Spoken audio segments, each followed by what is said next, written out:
de Pachacútec. En la comunidad de Tarimiat, en Morona, Santiago, 200 personas están en riesgo de la denominada rabia humana. De hecho, se ha reportado la muerte de 3 niños en esta zona del oriente ecuatoriano. Conversaremos justamente sobre este tema con Diana Atamay. Bienvenida. Lo de los 3 niños es una cuestión reciente, porque entendemos que 2 niños murieron recientemente, más bien en los últimos días, y otro niño murió hace algunos días. Pero ¿qué es lo que se ha hecho frente a esta situación? Bienvenida. Buenos días, muchísimas gracias. Sí, yo creo que en este momento el Ministerio de Salud debe tomar cartas en el asunto, porque no vayan a decir que son casos aislados. Esto en las comunidades fronterizas amazónicas ha sido un peligro constante. En el 97 murieron 7 niños por este contagio de esta enfermedad, que se lo hace a través de los animales, que es el murciélago, por la mordedura del murciélago, o también ha habido la muerte de ganado vacuno por el ataque de estos animales.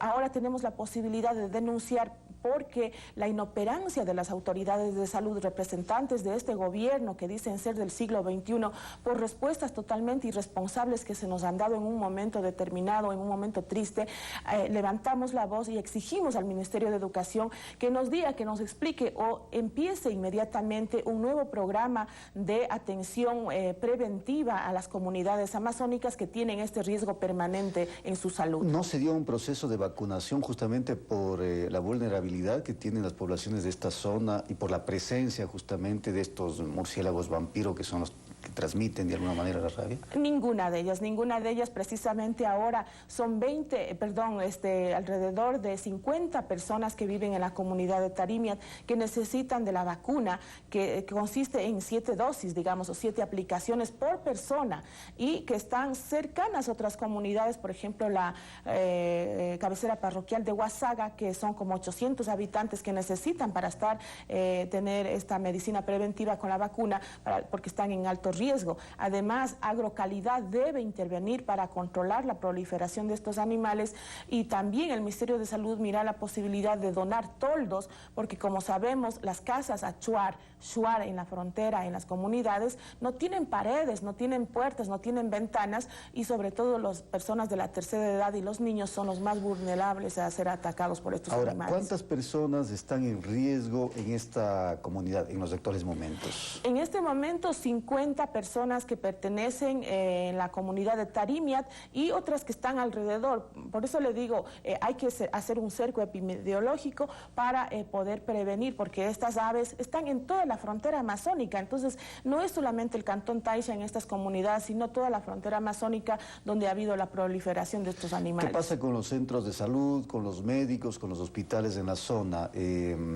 ¿Cuánta dotación de vacunas y cuánta efectividad tienen para tratar este tipo de casos? Lamentablemente no ha habido esta atención preventiva permanente. Por eso es que nosotros reclamamos y que se implemente un nuevo sistema de atención a estas comunidades a través de brigadas de atención permanente, brigadas permanentes en las comunidades para prevenir este tipo de consecuencias. ¿Hay médicos suficientes? No hay médicos. Fíjese que con esta última arremetida del gobierno para despedir a los empleados de salud, el único médico que teníamos de ambulancia aérea fue despedido, y hasta ahora no tenemos cubierto este espacio. Es decir, cuando una avioneta de ambulancia aérea ingresa a sacar a un enfermo grave, tiene que ser asistido con primeros auxilios por un médico o un enfermero, pero el piloto no puede hacer eso.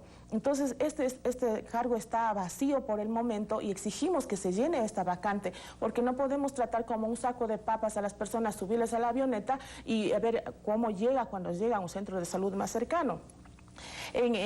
Otra actitud que quiero denunciar, tomando las palabras y el malestar de las organizaciones indígenas, es lamentable que funcionarios del gobierno que dice que se están despidiendo por inoperantes se sigan manteniendo aquellos que sí lo son, como es la directora de salud provincial de Morona, Santiago, que lamentablemente, luego que fallecieron los 2 niños hermanos de 9 y 7 años, quisieron trasladarles a la comunidad de Tarimiat en avioneta, en ambulancia aérea, tal como fueron sacados. Pero la respuesta de la directora de salud fue la siguiente, que ella no tiene dineros para atender a muertos, sino solo a los vivos. Es doloroso escuchar esta respuesta, pero más grave aún, hacer referencia a que estas comunidades que viven en la frontera son afines a un partido político y que después eso tiene otras implicaciones, una situación de total irresponsabilidad. Y justamente ese es el tema, quizá, o más bien, ¿cuánto tiene que ver el hecho de que, por ejemplo, usted es afín también a un partido político? Hay gente de la comunidad que quizá es afín a otro partido político o al mismo partido político al que usted de alguna manera pertenece. ¿Y esto cuánto bloquea de alguna manera esta situación? Que es una situación de salud pública, pero que sin embargo puede ser afectado por este tipo de circunstancias. Funcionarios de este tipo de pensamiento que no tienen ningún nivel de calidad profesional ni humanitaria nos dan este tipo de respuesta lamentablemente y la poca operación, por ejemplo, estas avionetas para ambulancia aérea que el ECORA adquirió, ahora están ahí de adorno, un recurso desperdiciado. Ojalá el Ministerio ahora mismo haré un pedido de información y exigiré al ministro de Salud para que tome cartas en el asunto y nosotros proponemos alternativas.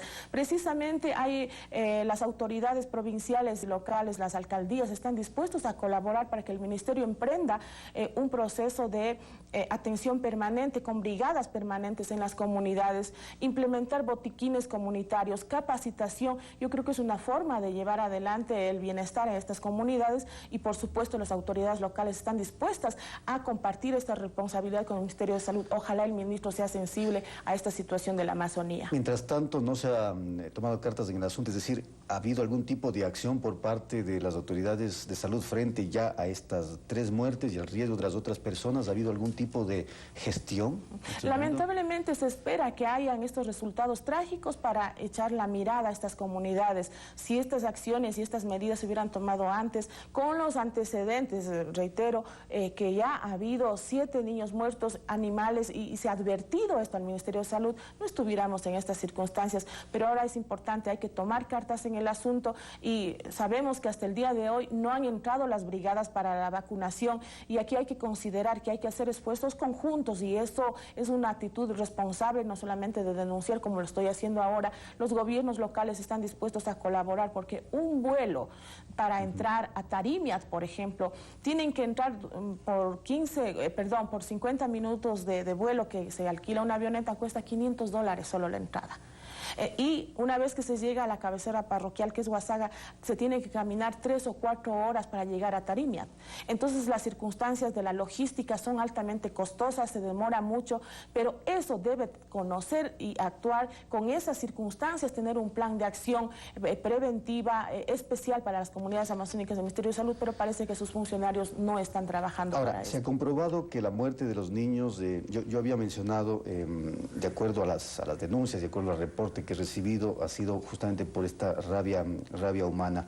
¿Los análisis fueron entregados al Instituto Isquieta Pérez para su respectiva comprobación? Así es, la denuncia lo estamos haciendo a partir de los resultados de los análisis que hizo Isquieta Pérez y nosotros no podemos difundir esta información de forma irresponsable, por eso es que se está exigiendo a las autoridades provinciales de salud para que ingresen y tenemos conocimiento que posiblemente hoy ingresarán con la brigada de vacunación y ojalá no sea solamente por un día y solamente para las 20 personas o 50 personas de Tarimiat, sino como le dije, implementar un proyecto preventivo para toda la Amazonía porque este riesgo está en toda la frontera. Tenemos unos pocos segundos para una consulta adicional vinculada al tema de su trabajo en la Asamblea. ¿Cuál es la situación de la reforma tributaria en este momento? El presidente ha dicho que el jueves lo publicará en el registro oficial y con ello entra en vigencia esta reforma. Para ustedes, ¿qué alternativa hay? Esas expresiones del presidente de la República no son otra cosa más que en este país se está instaurando una dictadura camuflada con democracia del siglo XXI. Correcto, pero dentro del plano legal y constitucional, ¿qué queda por hacer? Porque el presidente también está en su atribución constitucional de publicar una ley frente a la inoperancia de la Asamblea, porque es responsabilidad de la Asamblea. Aquí hay que estar conscientes que sí, efectivamente ha habido un vacío en la ley orgánica de la función legislativa donde no se determina o no se dice qué pasa cuando no hay un informe de una comisión para tratar un proyecto de ley, pero ha habido un pronunciamiento legal, constitucional de la Asamblea, porque la Asamblea se pronuncia a través de leyes, decretos o resoluciones. En todo caso, el presidente no puede interpretar la ley, no es el rey o el que dispone en este país qué es lo que se vale, conviene o no conviene. Lo que mínimamente debería hacer por responsabilidad ante el país es consultar a la Corte Constitucional, a sabiendas de que esta es incondicional del Ejecutivo, debería por lo menos seguir este procedimiento para darle algo siquiera de validez y no seguir instaurando esta actitud dictatorial de que se hace lo que el presidente le da la gana en este país. Gracias a Diana Tamaín, asambleísta de Pachacuti. Vamos a un corte, ya volvemos.